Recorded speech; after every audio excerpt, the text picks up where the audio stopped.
Praise the Lord. सभी विश्वासी भाई बहनों को प्रभु यीशु मसीह में जय मसीह की। बाइबल शिक्षा चैनल पर आप सभी का स्वागत है। हमारे इस चैनल को देखने के लिए चैनल को सब्सक्राइब करें और बेल आइकन के ऑल बटन को ज़रूर दबाएं, तभी आपको हमारी आने वाली हर वीडियो का नोटिफिकेशन मिलता रहेगा। आज मैं आपके लिए बाइबल की पुस्तक से मत्ती अध्याय 21 का 1 से 11 वचन लेकर आई हूँ। प्रभु यीशु का यरूशलेम में विजयी प्रवेश। तो चलिए भाइयों बहनों, हम वीडियो स्टार्ट करते हैं। बाइबल दर्शाती है यहाँ कि यह उस समय की बात है जब प्रभु यीशु यरूशलेम में आए, और तब यरूशलेम में उनका एक विजयी प्रवेश था, क्योंकि उससे पहले प्रभु यीशु ने बहुत सी चंगाइयाँ की थी, बहुत से बीमारों को शिफा दी थी, बहुत से लंगड़ों को चलाया था, तथा उन्होंने परमेश्वर के स्वर्गीय ज्ञान को भी फैलाया था, जिसके कारण बहुत से लोगों ने यीशु पर विश्वास किया तथा मन फिराया। इसी प्रकार सब लोग उस समय में प्रभु यीशु के पीछे पीछे थे तथा सब उससे मिलना चाहते थे, उसे आदर करने लगे थे। तब भी जब प्रभु यरूशलेम के निकट पहुंचे और जैतून पहाड़ पर बैतफगे के पास आए, तो प्रभु यीशु ने 2 चेलों को यह कहकर भेजा कि सामने के गांव में जाओ और वहां पहुंचते ही एक गधी बंधी होगी और उसके साथ बच्चा तुम्हें मिलेगा, उसे खोलकर मेरे पास ले आओ।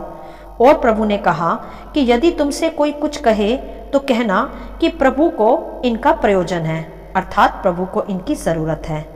तब चेले तुरंत उन्हें वहां से चल दिए उसकी आज्ञा को सुनकर। ऐसा इसलिए हुआ कि जो वचन भविष्यवक्ता के द्वारा कहा गया था वह पूरा हो जाए कि सियोन की बेटी से कहो, देख तेरा राजा तेरे पास आता है, वह नम्र है और गधे पर बैठा है, वरन लादू के बच्चे पर।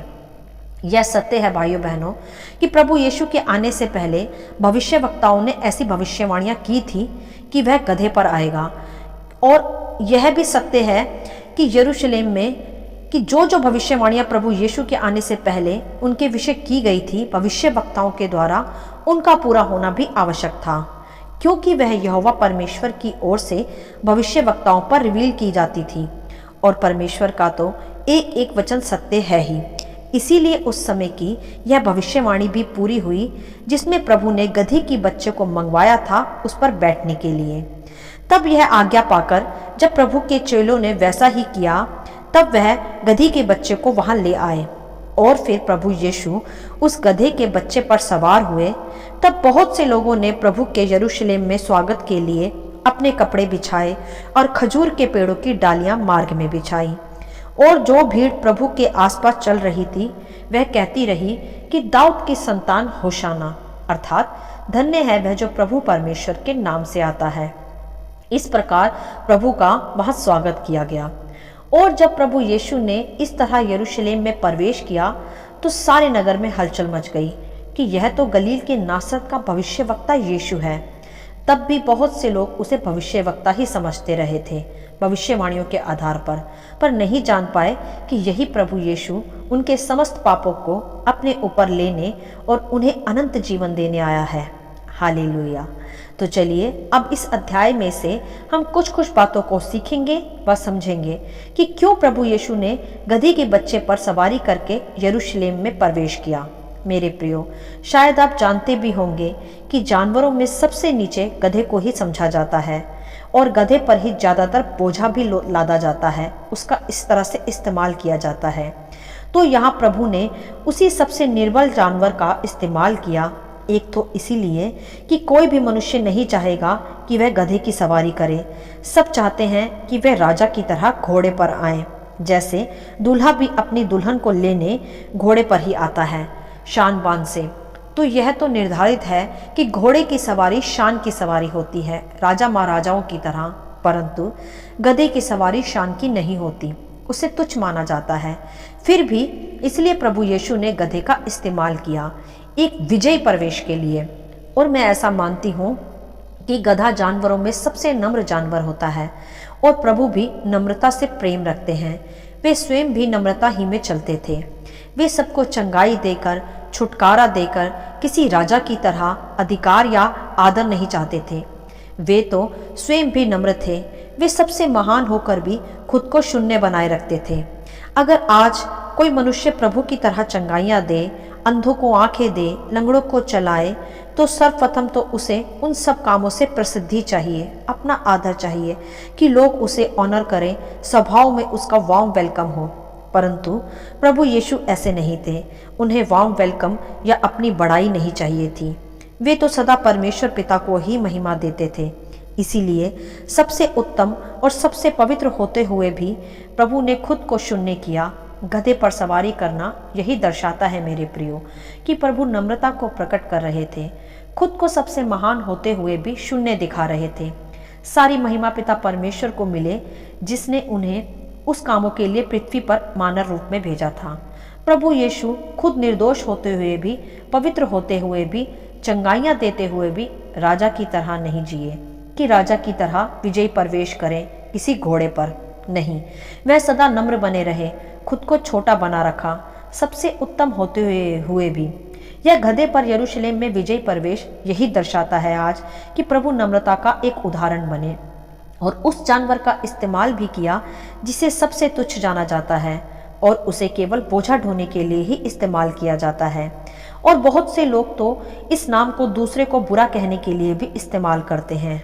अर्थात यह है कि गधे का कोई भी सम्मान नहीं, कोई भी उस पर सवार नहीं होना चाहता।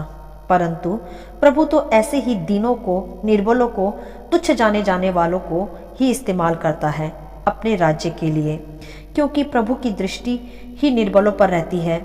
जिसे संसार ठुकरा देता है, नीचा जानता है, उसे ही प्रभु इस्तेमाल कर उसकी वैल्यू बढ़ा देते हैं। अर्थात प्रभु शून्य से शिरोमणि बनाने वाले परमेश्वर हैं। वह उस समय इसीलिए घोड़े पर नहीं गधे पर आए थे, क्योंकि पृथ्वी पर आकर वह बहुत ही साधारण मनुष्य की तरह जिए, जबकि वह परम प्रधान परमेश्वर के इकलौते पुत्र थे। वह तो ऑलरेडी राजा ही थे, परंतु नम्रता का उदाहरण देने और नम्र होकर जीने के लिए तथा तुच्छ जाने जाने वालों को उठाने के लिए उन्होंने गधे का इस्तेमाल किया, जिससे नम्रता का एक उत्तम उदाहरण प्रकट हो और महान होने पर भी खुद को सदा शून्य किए जाने की आत्मा का प्रकटीकरण हो। इसीलिए प्रभु ने यरूशलेम में विजय प्रवेश गधे पर किया, घोड़े की बजाय। और याद रखें भाइयों बहनों कि पृथ्वी पर रहकर प्रभु यीशु का पहला विजय प्रवेश गधे पर था, नम्रता के उदाहरण के लिए। परंतु जब प्रभु का दूसरा आगमन होगा इस संसार रूपी शैतान पर विजय का, तब वह गधे पर नहीं घोड़े पर आएंगे, राजाओं का राजा होकर और प्रभुओं का प्रभु होकर। मेरे प्रियो, प्रभु महान है और खुद को महान होकर भी उन्होंने शून्य बनाए रखा, नम्र बनाए रखा। तो हमें भी प्रभु यीशु की ही तरह नम्र तथा दयालु होना चाहिए। यह नहीं कि हमने कुछ बड़े बड़े काम कर दिए तो हम खुद को राजा की तरह समझने लगे और यह चाहें कि हमें लोग बहुत आदर करें और बहुत हमारा वार्म वेलकम करें। नहीं, यदि हम प्रभु के राज्य में कुछ भी चिन्ह चमत्कार करते भी हैं तो वह भी हमारी योग्यता नहीं, हमारे प्रभु का ही दिया हुआ वरदान है। तो हमें उस पर घमंड नहीं करना, वरन खुद को शून्य कर सारी महिमा प्रभु को देनी है और आत्मा में नम्र तथा दीन बने रहना है। तभी हम भी उस महान परमेश्वर की सच्ची प्रजा कहलाएंगे तथा फिर वह खुद ही हमें शून्य से शिरोमणि बनाएगा। जैसे प्रभु यीशु भी बलिदान के पश्चात जी उठकर पिता की दाहिनी ओर जा बैठे और शिरोमणि कहलाए। और ध्यान दे यहाँ एक और बात कि जिस दिन प्रभु यीशु ने यरूशलेम में विजय प्रवेश किया था वह रविवार का दिन था। इसीलिए आज उसी दिन को पाम संडे भी कहा जाता है, जिसे हम सब अपनी अपनी कलीसियाओं में मिलकर मनाते भी हैं। तो भाइयों बहनों, इस अध्याय से हमें यही सीख मिलती है कि हमें सदा खुद को शून्य बनाए रखना चाहिए। नम्रता और दीनता का उदाहरण होकर हमें खुद को प्रकट करना चाहिए। जैसे प्रभु यीशु ने राजा होकर भी एक विजय प्रवेश गधे पर किया, यह जानते हुए कि वह राजाओं का राजा है। परमेश्वर ने, प्रभु यीशु ने उस घड़ी घमंड नहीं किया, क्योंकि वहाँ पर यरूशलेम में ऑलरेडी उनका वार्म वेलकम ही होने वाला था। वे चाहते तो घोड़े पर भी आ सकते थे, परंतु प्रभु ने गधे को चुना इस विजयी प्रवेश के लिए। नम्रता को दिखाया, दीनता को दिखाया। तो भाइयों बहनों, हमें भी कुछ भी बड़े से बड़े काम करके खुद को नम्र बनाए रखना है, खुद को दीन बनाए रखना है। प्रभु यीशु के बताए हुए इन्हीं मार्गों पर चलना है। यही कारण था प्रभु का यरूशलेम में विजय प्रवेश करना और गधे पर सवार होना। हालेलुया। आशा करती हूँ इन वचनों का संक्षिप्त विवरण आप सभी को समझ में आया होगा। परमेश्वर आपको अपनी पवित्र आत्मा की भरपूरी से सदा भरता रहे। यदि आप चाहते हैं कि दूसरे भी इन्हें सुनकर आशीष पाएं, तो आप दूसरों के साथ भी इसे बांट सकते हैं, क्योंकि हमारे प्रभु यीशु मसीह की यही इच्छा है।